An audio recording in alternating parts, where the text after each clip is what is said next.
রানীগঞ্জের পর এবার পশ্চিম মেদিনীপুরের ছবি রাখবো, যেখানে তৃণমূল কাউন্সিলর গ্রেফতার। ধৃত মেদিনীপুর 16 নম্বর ওয়ার্ডের তৃণমূল কাউন্সিলর সুসময় মুখোপাধ্যায়। ধৃতকে আদালতে তোলার সময় ছোড়া হলো ডিম। গতকাল তৃণমূল কাউন্সিলরের অফিস থেকে উদ্ধার হয় প্রচুর ভোটার এবং আধার কার্ড।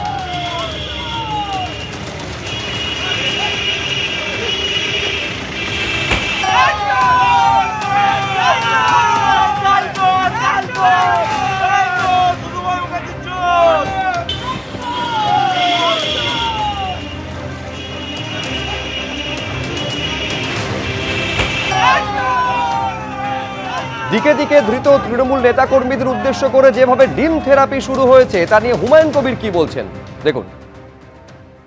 কড়া দাওয়াই দিতে হয়, তার জন্য জুডিশিয়াল আছে। জুডিশিয়ালের কাছে সেই তথ্য প্রমাণ দিয়ে সেগুলোকে যদি পুলিশ জুডিশিয়ালের কাছে উত্থাপন করে, তাহলে নিশ্চয়ই জুডিশিয়ালি আইন মোতাবেক তাদের শাস্তি হোক। কিন্তু ওই টমেটো ছুঁড়ে, গোবর ছুঁড়ে বা ডিম ছুঁড়ে তাদেরকে আরও বেশি হাইলাইট করা হচ্ছে।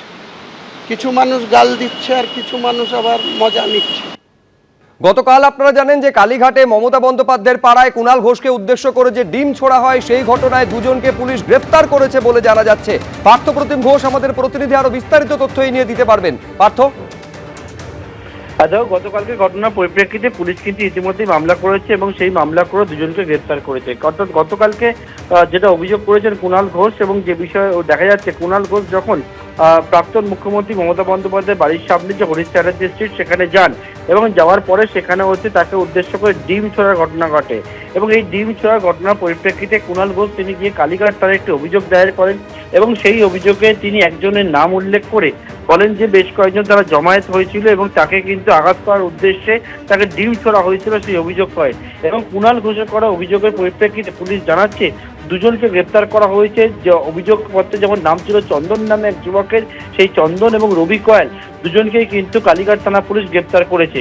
এবং বেশ কয়েকটা ধারায় মামলা হয়েছে এই কালীঘাট থানা পুলিশ করেছে। তার মধ্যে একটি ধারা হচ্ছে জামিন অযোগ্য ধারা, অর্থাৎ একটি জামিন অযোগ্য ধারা সহ বেশ কয়েকটি ধারায় কুণাল ঘোষের করা যে অভিযোগ, সেই পরিপ্রেক্ষিতে কিন্তু ইতিমধ্যে মামলা হয়েছে। অর্থাৎ কুণাল ঘোষকে গতকালকে যে ডিম ছোড়ার ঘটনা ঘটে একেবারে কালীঘাটে, সেই ঘটনায় দুজনকে গ্রেপ্তার করেছে কালীঘাট থানার পুলিশ। পার্থ, তোমাকে ধন্যবাদ। এই ঘটনার পর গতকাল কুণাল ঘোষ কি বলেছিলেন দেখাবো একবার। অত্যাচার যদি করে থাকে থানা পুলিশ করুন, আপনাদের গভর্নমেন্ট। যদি অত্যাচার কেউ করে থাকে আপনাদের গভর্নমেন্ট, আপনাদের পুলিশ। অত্যাচার করেছে বলে রাস্তায় অ্যাটাক করা হবে, এটা কোনো কথা হলো? আমার সঙ্গে কি সম্পর্ক? যে লোকটাই মমতাদির বাড়ি থেকে বেরোবে বা মমতাদির বাড়ি অ্যাটাক, এটা কি করে হতে পারে?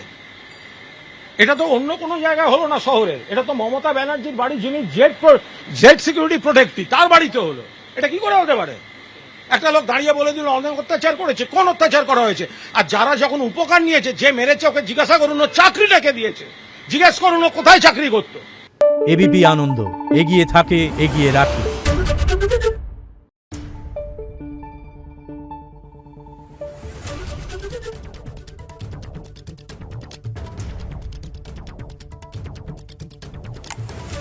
Thank you.